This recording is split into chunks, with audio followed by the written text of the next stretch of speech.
Je me rends compte que ça fait déjà quelques petites années que je fais des vidéos sur YouTube. Et malgré toutes ces heures de vidéos, vous connaissez quasiment rien sur moi. Alors je vais brièvement me présenter. Moi c'est Mehdi, j'ai actuellement 25 ans, je suis d'origine marocaine, je fais 1m78 et une de mes passions dans la vie c'est le cinéma. Depuis gamin j'ai un amour sans borne pour le cinéma, la comédie, tout ce qui touche de près ou de loin à la fiction. Quand j'étais gamin, j'ai consommé quantité de films en tout genre. The Mask, la trilogie Spider-Man de Sam Raimi, la trilogie Jurassic Park, Brise de Nice, Zathura, Jumanji, Le Monde de Narnia, la saga Harry Potter, saga Vendredi 13, la saga Freddy les Griffes de la Nuit, Freddy contre Jason, la saga Shrek, la Momie, la trilogie X-Men, Le Message, les films de Jackie Chan, les films de Bruce Lee, bref, le cinéma et moi, c'est une grande histoire d'amour, vous l'aurez compris. Comme vous le savez, le cinéma se décline en plusieurs genres ou sous-genres. Et un de mes genres favoris, si ce n'est peut-être mon favori, c'est le très sous-estimé genre de l'horreur. Je suis un passionné d'horreur depuis l'enfance, une passion que je ne saurais expliquer, autre que par l'attirance naturelle de l'être humain pour la peur. Et comme j'ai regardé énormément de films d'horreur durant ma courte vie, il y avait forcément des moments où je me sentais plus intelligent que les protagonistes. Je pensais que moi au moins j'aurais survécu. Parce que je suis pas aussi imprudent et teubé que le Jean-Kevin qui va se faire découper à la tronçonneuse. Toi aussi, là, derrière ton écran, t'as aussi vécu ce genre de moment. Tu peux pas le nier, mon gars. Bref, aujourd'hui, on va voir si je peux survivre au film suivant. Je tiens à prévenir que je vais naturellement spoiler des films, mais également des romans. Alors faites les choquer, faites ce que vous voulez, mais je pensais pas ça de toi.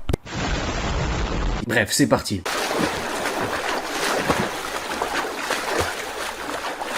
Ah, Les Dents de la Mer, film culte de Steven Spielberg. Film qui m'a obsédé durant mon enfance et a éveillé en moi une fascination sans limite pour les requins et qui a traumatisé des générations entières dont ma propre mère. Bref, imaginez-vous faire un petit bain de minuit. L'eau est bonne, la nuit est noire, on n'entend que le son des vagues. Vous flottez paisiblement à la surface quand quelque chose vous touche le pied. Vous vous rassurez en vous disant que c'est qu'un simple rocher, un truc inoffensif quoi. Mais non, c'est un grand requin blanc de 6 à 7 mètres qui puisait, ou une centaine de kilos ou environ 1 ou 2 tonnes. Affamé qui puisait et attiré par la vibration produite par vos mouvements. Alors dans cette situation, que faire pour échapper aux mâchoires du requin? C'est très simple. En vérité, ne faites pas de bain de minuit à la plage et au pire, allez à la piscine municipale. Merci à tous d'avoir regardé, n'oubliez pas de liker, vous abonner et on se dit à une prochaine fois. Salut!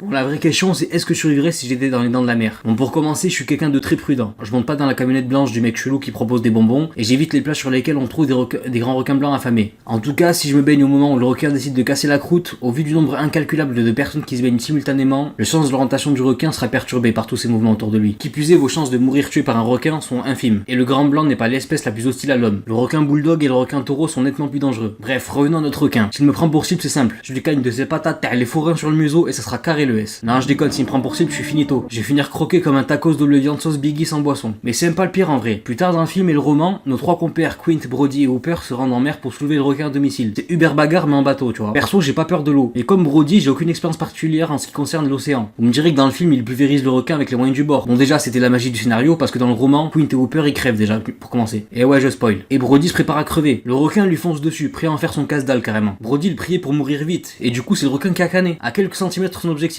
Bref, je parle beaucoup pour dire qu'une fois en mer, je suis finito, ça y est, je suis cuit. Alors à combien j'estime mes chances de survivre face à Bruce le requin des dents de la mer? Objectivement, je dirais 70%. Surtout si je reste près de la terre ferme et que je me baigne entouré d'autres baigneurs. Auquel cas, ce sera chaud pour ma pomme. Ah, Chucky. Je vais pas vous mentir, quand j'étais gamin, j'avais grave peur de Chucky. En fait, le concept de poupée tueuse me faisait flipper. Mais la plus flippante pour moi, c'était Chucky. Rien ne me faisait plus peur à cette époque, si ce n'est le paternel à son prime qui te fait comprendre avec un regard t'es à l'Undertaker que s'il se lève du canapé, tu vas probablement finir la journée en pieds détachés. Bon, après j'ai grandi et j'ai réalisé que finalement Chucky c'était juste une poupée de maximum 1 mètre avec une grosse tête rousse. Un front kick il est à l'eau. C'est une poupée. Bon après c'est une poupée possédée par l'âme d'un tueur en série qui pratique le vaudou. Donc s'il fait une poupée vaudou de moi, là je suis foutu. Mais ça se fait pas en un claquement de doigts. Donc ça va. Je conserve mes chances de m'en sortir. Faut savoir que Chucky privilégie les armes blanches, notamment les couteaux. Bon pas des gros non plus parce qu'il a un petit corps donc il est plutôt limité, mais ça peut faire des dégâts. Mais heureusement pour moi j'ai des réflexes identiques à ma vitesse, donc je peux rapidement le maîtriser. Parfois il a recours au flingue. Il s'en sert pas nécessairement pour tuer, il préfère tendre des pièges sournois à ses victimes. Donc s'il me braque, je vais tenter de le piéger à mon tour. Faut prendre en compte qu'il est colérique et pas spécialement futé. Donc ça devrait être pas le plus dur en fait. Or dans tous les derniers films il a acquis la faculté de séparer son âme de sorte à posséder d'autres poupées simultanément. Comme si c'était pas déjà chiant d'avoir affaire à une seule poupée. Bref, si je dois l'affronter avec ses clones, je vais les pulvériser façon Cell Junior avec une batte de baseball, je débarque comme Negan Ter Walking Dead saison 6 et là je fais le ménage. Sans pitié. Donc pour conclure, Chucky ferait pas le poids. Je suis plus grand, plus fort, plus agile, plus charismatique, plus intelligent, donc je l'attends 1 contre 1, quand il veut. Pour ce qui est de mes chances de survie face à lui, je les estime entre 80 et 85%. La phobie des clowns, ça fait partie des phobies les plus répandues chez l'être humain moderne. Et cette phobie s'est aggravée et accentuée à cause d'un seul personnage, issu d'un roman adapté plus tard en film, Gripsou le clown. Alors c'est qui ce clown? Alors ce taré, c'est une entité cosmique surpuissante qui se nourrit de la peur de ses victimes. Et il s'attaque principalement aux enfants parce que d'après lui, ils sont plus faciles à effrayer et leur chair a meilleur goût. Comment ça mon ref? Bon, à mon grand âge, je suis pas sans avoir peur des clowns. Mais là, on parle pas du clown de Cirque Pinderle. On parle d'une entité cosmique surpuissante qui peut se transformer en ce qu'il veut, tant que ça te fait peur. Il s'est transformé en loup-garou, en rapace géant, en monstre de Frankenstein, en créature du lagon noir, en momie. Il pourrait se transformer en n'importe quel personnage de film d'horreur s'il le voulait en vrai. Une de ses formes les plus puissantes, c'est celle d'une araignée géante. Parce que pourquoi pas. Donc là, vous vous dites que c'est littéralement impossible de survivre à une rencontre avec cette saleté. Mais il faut prendre en compte plusieurs facteurs. Déjà, il doit réussir à faire peur. Il est très sensible aux insultes, mais genre vraiment sensible. Tu lui insultes sa grosse tête d'ampoule, il va remettre sa vie entière en question. Et pour finir, il s'est fait mêler par des petits collégiens entre deux parties de Fortnite, dont un asthmatique. Bon, j'extrapole, ils ont réussi à le battre avec le pouvoir de l'amitié, parce que ta gueule c'est magique. Moi, dans ce scénario, je suis seul, j'ai pas d'amis.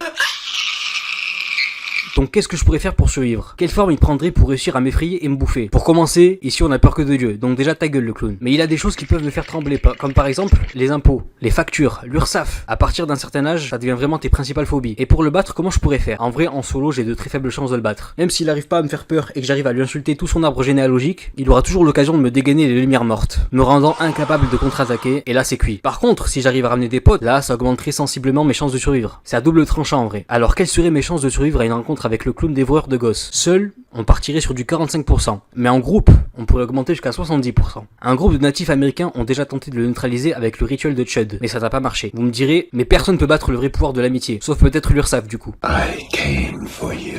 What's blood for, if not for shedding? Bon là en vrai c'est plutôt facile de s'en sortir, mais faut juste pas être con. Candyman marche comme le délire de la Dame Blanche. En gros, si tu dis son nom 5 fois devant un miroir, il vient t'envoyer rejoindre tes ancêtres en business class. Donc autant la fermer, c'est un des meilleurs moyens de survivre. Candyman, c'est le fantôme d'un homme torturé à mort par une horde de racistes fanatiques. Il est un murmure, une rumeur, il est l'histoire flippante qu'on se racontait enfant le soir. Pour ce faire, il a besoin que l'on croie en lui pour exister. Mais comme je disais précédemment, je suis un mec méfiant. Tu me dis de répéter 5 fois Candyman devant un miroir, je le ferai pas. Parce que j'aurai la flemme d'une part, j'y croirais pas, et je trouverais ça trop con. Et après, si je le fais, bien évidemment que je serai réduit à l'état de cadavre. Mais, pour battre Candyman, c'est extrêmement dur. Il faut soit réussir à le brûler, soit détruire le miroir dans lequel son âme est scellée. Donc bon courage pour ça, hein. Donc en vrai, flemme de m'embrouiller qu'un fantôme avec doté d'un crochet, tout ça parce que j'ai dit son nom 5 fois devant un miroir. En conclusion, se taire est la meilleure solution. Or, quelles seraient mes chances de survivre au terrifiant Candyman? On partirait sur du 90 à 95%. Je vais me laisser une marge d'erreur de 5%, on sait jamais. On n'est jamais à l'abri d'un accident après tout. Et ce, même si Candyman n'est pas prêt de revenir hanter le quartier de Cabrini Green à Chicago, car son interprète fétiche, le légendaire Tony Todd, nous a quitté le 6 novembre 2024. Lui aussi devenu comme son alter ego spectral. Une légende, un mythe, une inscription sur un mur. Un murmure au fond d'une salle de classe. Alors si l'envie vous en prend, prononcez son nom 5 fois.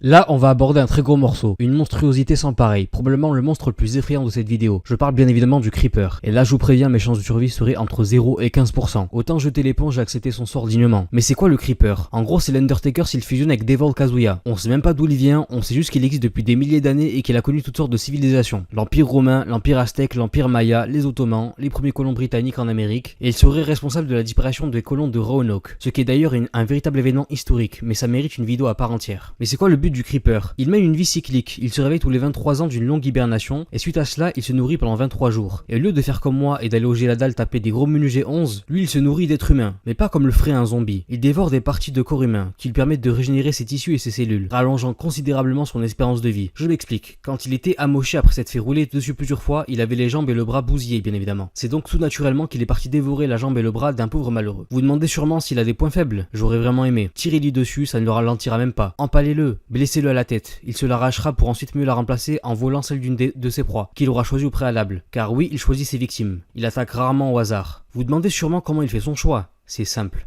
Il peut sentir la peur. L'odeur de votre peur lui met l'eau à la bouche comme moi devant un menu G11. Je vous ai déjà dit que j'aimais beaucoup les menus G11. Bref, fois qu'il vous a choisi, ah la frère c'est foutu pour toi. Hein. Pris seulement pris. En plus une fois mort et dévoré, ton cadavre il servira pour sa tapisserie macabre. Parce qu'il a le sens de la déco l'enfoiré. Et ensuite ton âme, elle devient plus ou moins prisonnière de lui. Il conserve en lui l'âme des victimes qu'il a dévorées. Alors comment faire pour suivre face à un tel fléau? Quasiment impossible. À moins d'être incapable de ressentir de la peur, ce qui est impossible psychologiquement, sachant que la peur est un sentiment essentiel à notre survie. S'en séparer nous mettrait en plus grand danger. Plus vous avez peur de lui, et plus il aura envie de vous dévorer, et une fois qu'il vous prend pour cible, vous n'avez plus d'échappatoire. Il vous poursuivra jusqu'au bout du monde, pour dévorer votre langue, vos yeux ou vos jambes.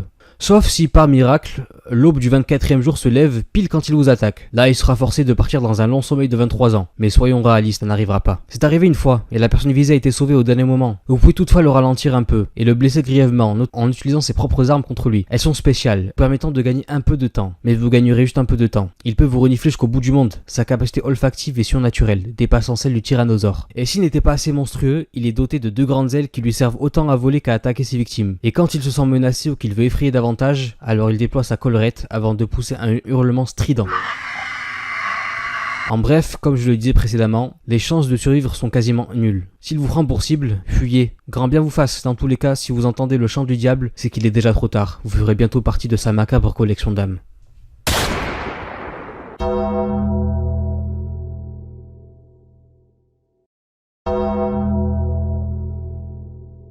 Là, c'est un cas particulier dans le sens où les chances de survie n'ont jamais été aussi proches de zéro. Parce que le prédateur à qui je tenterai d'échapper ici, c'est littéralement la mort, en personne. Pour ceux qui connaissent pas le concept de destination finale, c'est très simple. On a une personne lambda qui a une vision ou un rêve lui montrant que dans quelques minutes, elle et les personnes l'entourant vont mourir dans d'atroces souffrances. Bien sûr, le ou la concerné panique et tente de raisonner les gens autour pour qu'ils échappent à leur funeste destin. Généralement, ils survivent, tout du moins pour un temps, car rapidement la mort vient les chercher, mécontente que le destin qui leur était attribué n'ait pas été accompli. Ainsi, les personnages meurent un à un, dans d'atroces souffrances, sans que rien ni personne puisse les en empêcher, car nulle personne n'échappe vraiment à la mort. Pour briser ce cycle morbide, il faut que l'une des victimes initialement prévues donne la vie, mais bon, les chances qu'une telle chose se produise sont très faibles. Et dans tous les cas, aucune créature vivante ne pourra échapper à sa fin. Alors dans ce scénario, quoi qu'il arrive, mes chances de survivre à l'ombre menaçante de la mort elle-même est de 0%.